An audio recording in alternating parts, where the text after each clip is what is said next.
That's what I was. Yeah. You've got to be thrilled with the punter-kicker combination. Yeah, those guys are great guys. I mean, I think if you ask them, they would both say that they got a lot of things they can still work on and improve on. I think we all feel that way, myself included. Anybody who's a pro trying to last in this game, I think you're always trying to improve. But those guys are both really good players. They're young players. They're great attitudes. They love the game of football. They work really hard. They're passionate about it. They're good teammates. I mean, they really embody everything you want. One of Jake's misses, it looked like, the snap wasn't perfect, and Cam got the thing down. Can that throw off timing? And yeah, I mean, I would say everything matters on all those plays. Some of it's talked about more or less, but I would say at the end of the day, I know Jake would say the same thing. I mean, if the ball's down there and anywhere close, he feels like he should make the kick. And then I know the one thing that's great about all three of those guys is, I mean, every play, Rick's saying, well, I could have snapped a better snap, and every play, Cam's saying, well, I could have done a little bit better with my job. And I think they all feel ownership every time they step out there on every play they're a part of, and they really strive for perfection. And I think all of them would take accountability for any bad play that's been out there. I really feel that way. But I would say at the end of the day, I mean, our kicker has the expectation if the ball's down anywhere near there that he's got to find a way to get it through the uprights. He's come up short twice. He knows that. They both fell in the last 2 weeks. They're both PATs. But I know Jake's disappointed in that. He's working hard to get that fixed. So see where he goes from here. Is it weird to be 12 for 12 on field goals and have 2 missed extra points? Yeah, man, frustrating. But, yeah, I don't know. I would say at the end of the day, you end up hitting a lot more PAT attempts than field goals. And so anytime that number increases, the likelihood of a miss being in that area is probably more. If you had hit 40 field goals, then the chance of having a miss in a field goal probably goes up too. So there's probably something to do with that. But I'm not pushing it all off on that. We got to make them. Dave, for a while you had Chris Maragos, who was just so visible as a special teams coverage guy. Is there anybody that's really outstanding in that area right now? I mean, I would say those guys were kind of different guys. Chris was like a really established player. Truth be told, this team we're playing against this week's got a number of them. But he was a really established player coming in here.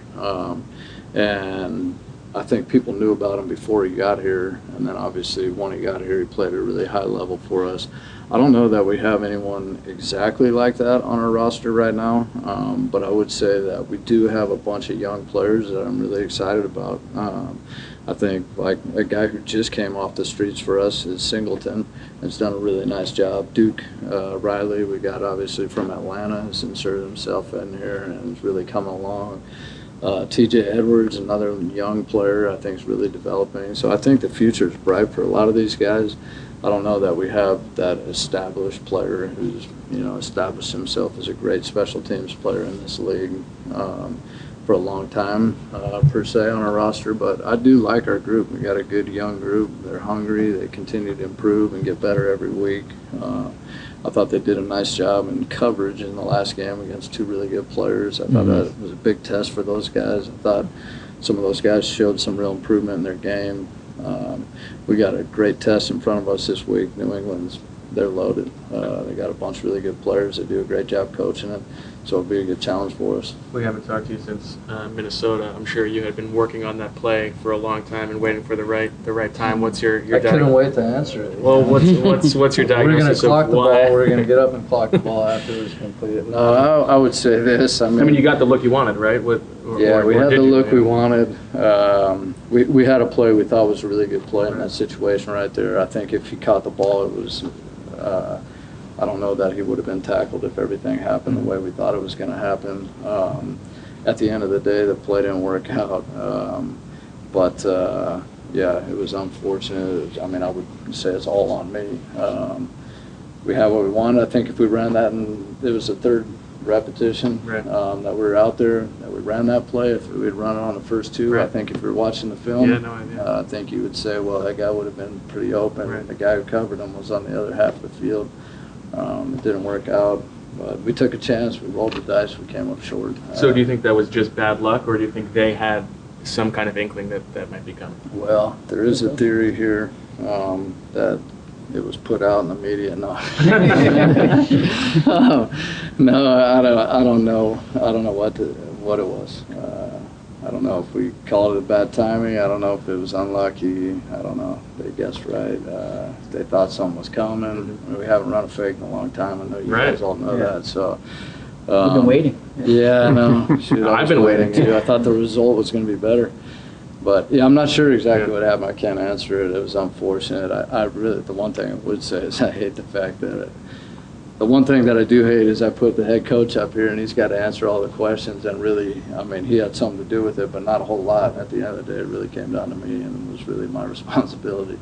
And I didn't like that. But the play definitely didn't go as we wanted it to go. It was unfortunate. I thought we had a good chance. But Jake, I thought, had some poise back there.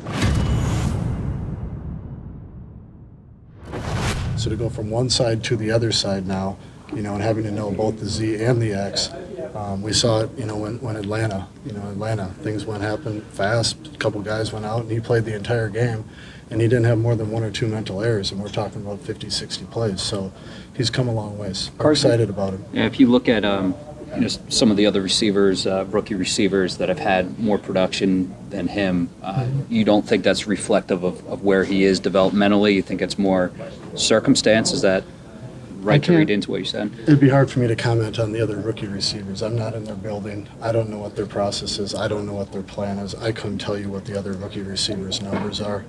Or his numbers versus where he is developmentally. You think those two aren't necessarily joined? I think the more JJ gets on the field, the more you'll see him excel.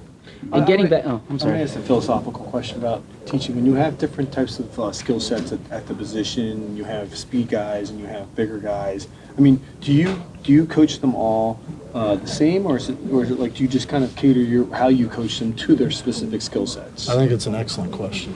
I really do. And really, when we try to develop a group of players, receivers, you don't want them all to be the same type of guy. You don't want them to all be slashers. You don't want them to all be slot receivers. You don't want them to all be power forwards.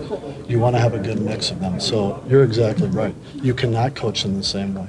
We talked to Nelson Aguilera, who has more of a speed slash type of game. He doesn't want to get tied up with guys. Where our bigger body receivers, they can use their presence, their physical presence, to body up receivers and make plays that way. So I agree with you. So, You coach them differently. so when you run them through drills, though, we'll see them running through a lot of the same individual drills. What can you give us an example of how maybe you do take one aside, or you know what I'm saying, like differentiate the drills to play to their specific strengths? I'd say more of that's done in the meeting room, as you talk to them in the meeting room, and we just did it this afternoon in our meeting room. JJ made a great play, and we said, this is exactly how you need to play your game. You need to use your body, you need to use your physical presence against them. And another point came up where Greg Ward made a play, and he kept his space. He stayed away from the DB because every guy is different. They all have a different game. And getting back to a previous comment you made where production's not necessarily measured by catches, yards, touchdowns. From the outside looking in, how should these receivers be evaluated? If we don't know the given blocking assignment and whatnot, what's the best way to evaluate these guys? I think every player on our team has a role. They do. And Mack Hollins, yes, he does not have the catches that you talked about.